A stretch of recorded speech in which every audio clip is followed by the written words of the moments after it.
Hello नाशिककर, गावरान घरगुती स्वाद क्लाउड किचनमध्ये तुम्हा सर्वांचं खूप खूप स्वागत आहे। मी हेमलता देसले।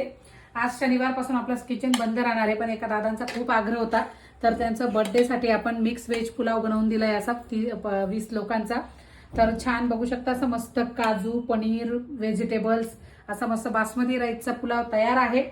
आणि आता आपण हा पुलाव त्यांचा पार्सल देऊन मग आम्ही तिकडे गावाकडे निघणार आहे।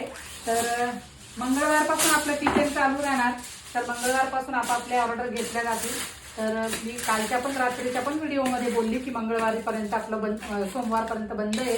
तर लक्षात असू द्या, कारण मला खूप कॉल आले आज पण, आणि हा आपण आता फक्त त्यांच्या रिक्वेस्टनुसार बनवून दिला। चला, आमचे व्हिडिओ जर तुम्हाला आवडत असणार तर तुम्ही जास्तीत जास्त फॉलो करा, इन्स्टा आयडीला जाऊन फॉलो करा, तसंच आमच्या यूट्यूब चॅनलला सबस्क्राईब करा। तिकडे पण तुमचा खरंच मोठा सपोर्ट झाला मला। तसंच व्हिडिओ जास्तीत जास्त लाईक करा, शेअर करा, आणि असंच प्रेम तुमचं राहू द्या, असाच सपोर्ट कायम राहू द्या। धन्यवाद।